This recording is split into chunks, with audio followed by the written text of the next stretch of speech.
फिर आप कहोगे मैम आगे चल के वो जो रिएक्शन आएगी तो आप ये क्यों नहीं करवा रहे हो। Trending question of the board MCQs में हमने बहुत बार देखा है।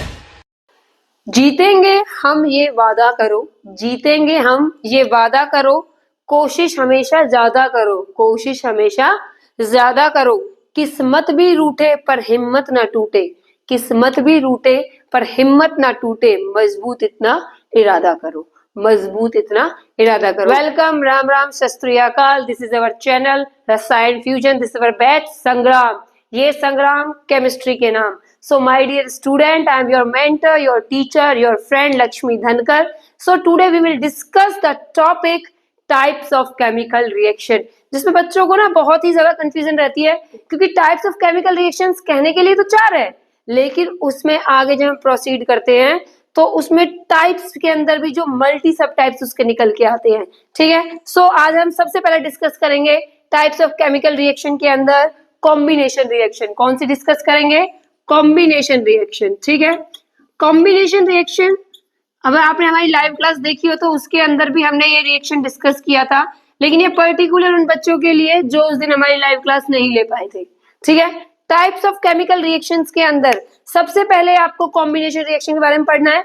कॉम्बिनेशन नाम से ही पता चल रहा है कि ये वर्ड कैसा, सेल्फ एक्सप्लेनेटरी, सेल्फ एक्सप्लेनेशन वाला, सेल्फ एक्सप्लेनेशन वाला। ठीक है, सेल्फ एक्सप्लेनेशन मतलब कि जो वर्ड अपने आप में एक्सप्लेन हो रहा है। कॉम्बिनेशन मतलब दो चीजों का कंबाइन होना। सो यहाँ पर सबसे पहले हम डेफिनेशन की बात करेंगे।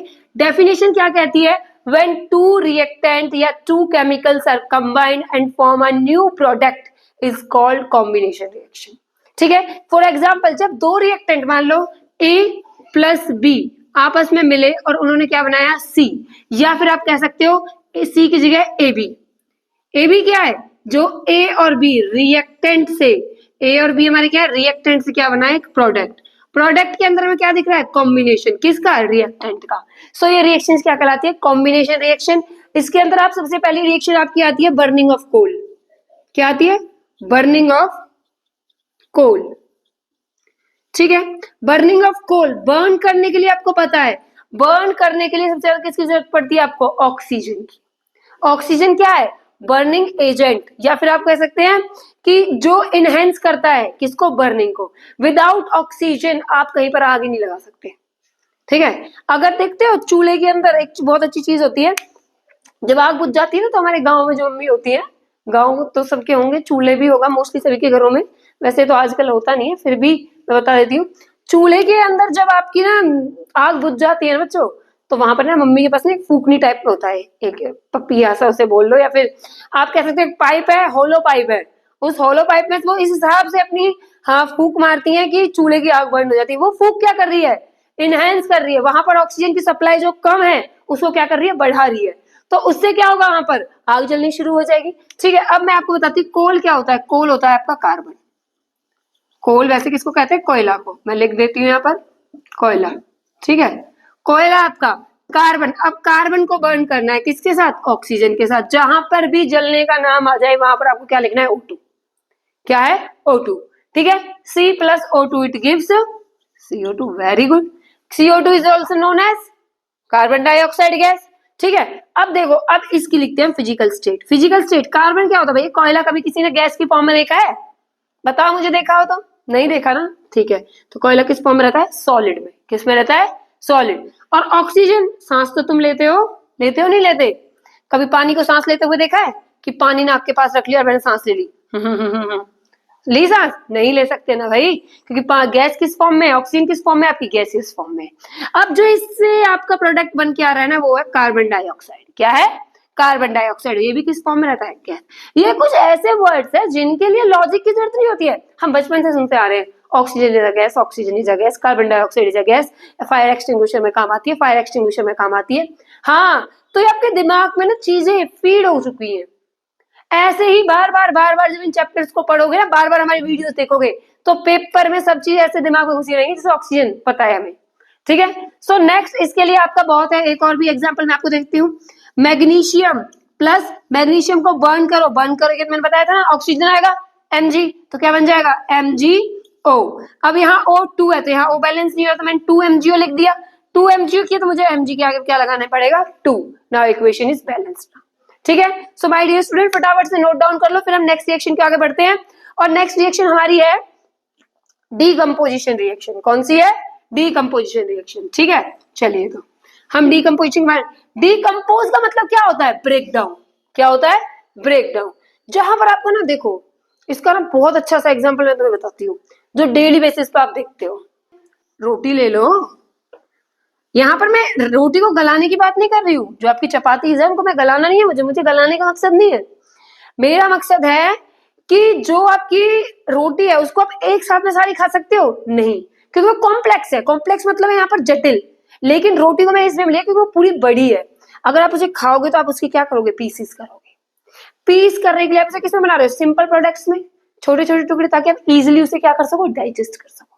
ठीक है। सो मैं यहाँ पर जब बात करूं डीकंपोजिशन रिएक्शन की, तो आप ध्यान रखिए, डीकंपोजिशन, डीकंपोजिशन, ठीक है, डीकंपोजिशन रिएक्शन। देखो बच्चों, डीकंपोजिशन रिएक्शन की जब हम बात करते हैं, इन डीकंपोजिशन रिएक्शन में होता क्या है? एक सिंगल सब्सटेंस जिसको ब्रेक डाउन किया जाता है सिंपलर वन के अंदर, या फिर एक single complex substance. Single complex substance मतलब कि एक ऐसा सब्सटेंस जो क्या है? कॉम्प्लेक्स है।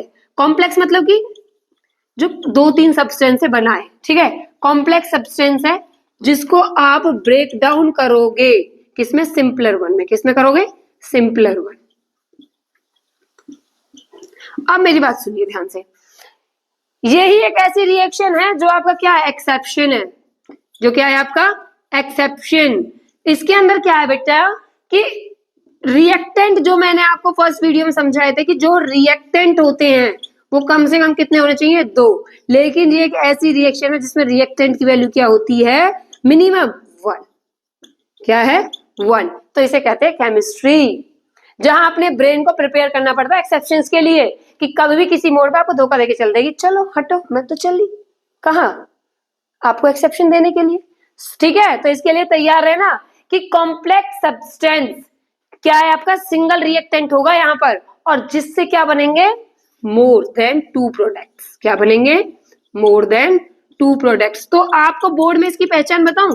पूछते हैं ना which type of reaction is this, वहां पर देख लेना आपका जो रिएक्टेंट अगर एक है तो आंख बंद करके डीकंपोजिशन लगा देना। आंख बंद करके कौन सी रिएक्शन है वो? Decomposition reaction. अब मान के चलो मैं इसका एग्जांपल दे दिया आपको मैंने, कैल्शियम कार्बोनेट। क्या दे दिया? Calcium carbonate, CaCO3। कितने प्रोडक्ट है इसमें? एक तो ऑक्सीजन, ठीक है, वैसे कार्बन डाइऑक्साइड आप लगा सकते हो, और साथ में क्या आपका? कैल्शियम। ठीक है, 2 प्रोडक्ट से बनके एक रिएक्टेंट तैयार हुआ है। इस रिएक्टेंट को आप ब्रेक डाउन करो, एक तो बन जाएगा कैल्शियम ऑक्साइड और दूसरा बन जाएगा CO2। अब बताओ सही हूं कि नहीं हूं मैं? सिंपलर बन गया ना भाई, कैल्शियम ऑक्साइड अलग ले जाओ और अपनी CO2 आप अलग यूज कर सकते हो। ठीक है, अब यहाँ पर फॉर्म निकालो। तो आपको पता है जो कैल्शियम कार्बोनेट होता है वो क्या होता है? मार्बल, पत्थर। अपने घरों में जो व्हाइट व्हाइट देखते हो ना, जिसपे ऐसे स्लिपरी वाले एक्शंस करते हो, वो क्या है? Calcium carbonate. अब मम्मी से कहना, मम्मी कैल्शियम कार्बोनेट पे पोछा लगा दो, तो मम्मी पूछेंगे बेटा क्या है? मम्मी यही तो है। ठीक है, सो कैल्शियम कार्बोनेट आपका क्या है? सॉलिड है। ठीक है, और कैल्शियम ऑक्साइड आपका क्या है? CO2 क्या हो गई? आपकी गैस हो गई। और कैल्शियम ऑक्साइड क्या हो गया? बताइए मुझे जल्दी से फटाफट। सॉलिड। क्या हो गया? Solid. So my dear student, this is a decomposition reaction जिसमें आपको क्या मिल रहे हैं? Simpler product. अब एक आपका एग्जांपल है Fe3SO4, है कि नहीं है? एनसीईआरटी के अंदर है ना Fe3SO4 वाला, जिसमें आपका जो फेरस है, मैं वो रिएक्शन यहाँ पे लिख के आपका टाइम वेस्ट नहीं करूंगी, फटाफट मैं आपको बता देती हूँ। जिसमें आपको फेरस सल्फेट है वो फेरस ऑक्साइड में टूट जाता है Fe2O3 के अंदर, और सल्फर डाइऑक्साइड सल्फर ट्राइऑक्साइड में टूट जाता है। ठीक है, वहां पर जो एक सिंगल सब्सटेंस है ना आपका, वो Fe है, वो 3 सब्सटेंस में टूटता है।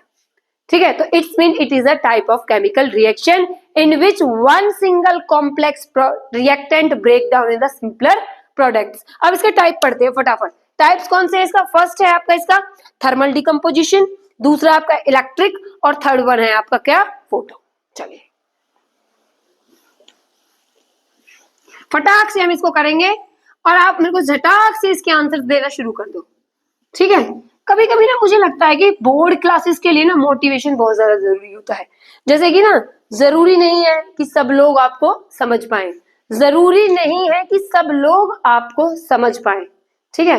क्योंकि बेटा जो तराजू होती है ना वो सिर्फ वजन तोलती है, आपकी क्वालिटी नहीं, ठीक है। तो जरूरी नहीं है कि सब लोग आपको समझ पाए, क्योंकि जो तराजू है वो वजन तोलती है, क्वालिटी नहीं, ठीक है। तो अपने जो मार्क्स होंगे ना आप लोगों के, वो सिर्फ आपका वजन बताएंगे, परसेंटेज। आपका हुनर तो कभी कोई तराश नहीं सकता, वो तो आपको खुद ही निकालना पड़ेगा।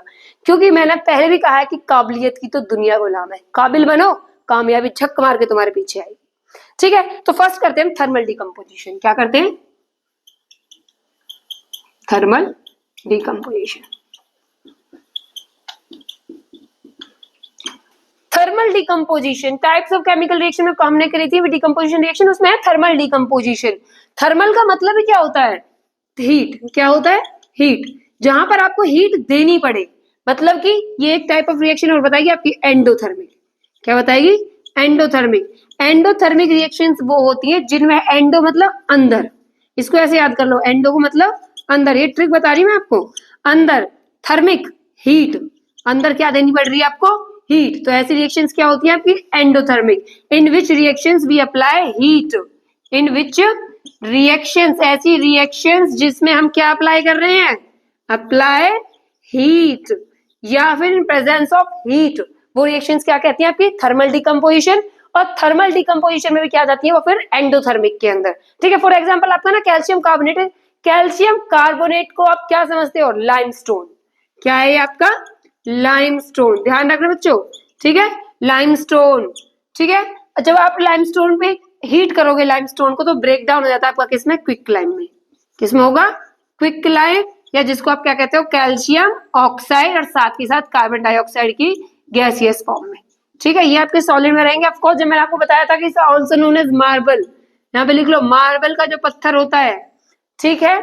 अब देखिए, अब जब मैं एंडोथर्मिक की बात करूंगी तो सीधी सी बात मैं यही की यही आपको कोशिश करूंगी कि ऐसी रिएक्शन बताऊं जो आपको क्या बताए? हीट प्रोड्यूस करे, ठीक है। तो चलो रहने दो, फिर आप कहोगे मैम आगे चल के वो जब रिएक्शन आएगी तो आप ये क्यों नहीं करवा रहे हो? कोई बात नहीं, आगे करवाते हैं। इसी रिएक्शंस को मैं कंप्लीट करूंगी आज। इलेक्ट्रोलिटिक डिकम्पोजिशन, एक ऐसी डिकम्पोजिशन जिसमें हमें किसकी हेल्प लेनी पड़े? इलेक्ट्रिसिटी की, ठीक है। वैसे ना बिजली का तार अच्छे अच्छे को डिकम्पोज कर देता है, ठीक है, तुम्हारे अंग को खोल देगा वो। 300 वाट का जब झटका लगता है ना, 300 वाट ज्यादा तो नहीं हुआ? चलो ठीक है, कोई बात नहीं, आजकल के बच्चे इतना तो झेल जाओगे, ठीक है। इलेक्ट्रोलिटिक डिकम्पोजिशन रिएक्शन वो होती है जिसमें आपको क्या लेनी पड़े? इलेक्ट्रिसिटी। क्या लेनी पड़े? इलेक्ट्रिसिटी। और पोल्स बनाने पड़े। कौन कौन से पोल्स होते हैं आपके? कैथोड और एनोड। और कौन सा होता है? एनोड, ठीक है, कैथोड एनोड, ठीक है। तो इसमें ना आप ना वाटर का ब्रेक डाउन करते हो, और ये बोर्ड का सबसे ट्रेंडिंग वाला क्वेश्चन है भाई, trending question of the board, कि इलेक्ट्रोलिटिक डिकम्पोजिशन वाटर को किससे ब्रेक डाउन किया जाता है? तो वाटर जो ब्रेक डाउन होता है वो किससे होता है? इलेक्ट्रोलिटिक डिकम्पोजिशन से। जब आप वाटर के अंदर इलेक्ट्रिसिटी करवाते हो ना, इलेक्ट्रिसिटी पास करोगे, एरो के ऊपर जरूर लिखना है आपको सिंबल से, इन सिंबल्स के बगैर ये रिएक्शंस अधूरी रहेंगी, ठीक है। जब आप H2O को इलेक्ट्रिसिटी के थ्रू पास करवाते हो उसके अंदर with the help of poles से, तो आपका जो वाटर है वो ब्रेक डाउन हो जाता है हाइड्रोजन प्लस ऑक्सीजन। तो समझ में आया? ये रिवर्सिबल रिएक्शन भी है कि जब इसको आप कंबाइन करोगे तो इसको उल्टा कर दो। डिकम्पोजिशन रिएक्शंस जो होती है ना वो रिवर्स रिएक्शंस होती है कॉम्बिनेशन की, क्योंकि कॉम्बिनेशन में दो मिलके एक प्रोडक्ट बनाते हैं और इसमें एक रिएक्टेंट मिलके दो प्रोडक्ट बनाता है, ठीक है। ये अपोजिट है कि मान के चलो H2 प्लस O2 क्या दे रहा है? H2O, ठीक है। तो वहीं आपका H2O ब्रेकडाउन क्या हो रहा है? H2 प्लस O2 में। तो ये रिवर्सिबल रिएक्शंस भी है, ठीक है। इनको आप एक दूसरे के, आपको सिर्फ अगर आपने थर्मल डिकम्पोजिशन याद कर लिया तो आपको कॉम्बिनेशन याद करने की जरूरत नहीं है, क्योंकि इनको उल्टा करके लिख दो, ठीक है। अगर आपने कॉम्बिनेशन याद कर रखी है तो उनको उल्टा करके लिख दो। अब इसे बैलेंस भी कर लो जरा, H2 प्लस O2 देन है 2H2O, ठीक है। सो अब इसके बाद हमारी last but not least photolytic reactions कौन सी होती हैं? फोटोलिटिक। फोटोलिटिक जो हमारी केमिकल कंपोजिशन होती है, फोटोलिटिक डिकम्पोजिशन जिसे हम कहते हैं। फोटो का मतलब होता है बेटा लाइट, फोटो का मतलब क्या होता है? लाइट, ठीक है। लाइट की अगर मैं बात करूं, सनलाइट की प्रेजेंस में जो रिएक्शंस होती हैं उन रिएक्शंस को हम क्या कहते हैं? Photolytic decomposition. फॉर एग्जांपल सबसे जो ना एमसीक्यूज में हमने बहुत बार देखा है, सिल्वर ब्रोमाइड का रिएक्शन, किसका? सिल्वर ब्रोमाइड, AgBr, ठीक है, AgBr, ठीक है। सो AgBr, सिल्वर ब्रोमाइड को जब आप ब्रेक डाउन करते हो तो किसमें ब्रेक डाउन होता है? Ag+Br in the presence of sunlight, in the presence of sunlight. जो HV का साइन मैंने लगाया ना बेटा, ये सनलाइट को दिखाएगा आपका, फोटोन्स को। किसको शो करता है? फोटोन्स। और फोटोन्स क्या होते हैं? Small amount of the light, light की स्मॉल अमाउंट को हम क्या बोलते हैं? फोटोन्स, ठीक है। तो AgBr को जब आप ब्रेक डाउन करोगे, सिंपली ब्रेक डाउन होगा, तो आपको जो सिल्वर है ना वो 2 Ag2Br2। अच्छा, ब्रोमीन जो होता है ना हमेशा ब्रोमाइड की फॉर्म में टूटता है, किसकी फॉर्म में टूटता है? ब्रोमाइड, तो Br2, ठीक है। तो आपको 2Ag करना पड़ेगा, क्योंकि यहाँ 2 करने के लिए ये 2 करना पड़ेगा, तो 2Ag+Br2, क्योंकि ब्रोमीन हमेशा जो यहाँ पर निकलेगा ना आपका, ब्रोमीन जब निकल रहा है तो किस फॉर्म में निकलेगा? गैस की फॉर्म में। और सिल्वर किसे मिलेगा भाई? चांदी चांदी हो गई मेरी चांदी चांदी, ठीक है। कैसे होगी? जब सिल्वर किस में मिलेगा? सॉलिड में, ठीक है। So my dear student, today we will stop our topic, get it now. अब अपना टॉपिक हम यहीं पे खत्म करते हैं। आप बने रहिए, हंसते रहिए, समझते रहिए और पढ़ते रहिए, ठीक है। I am your mentor, your teacher, your good friend Lakshmi Dhankar. Like and subscribe.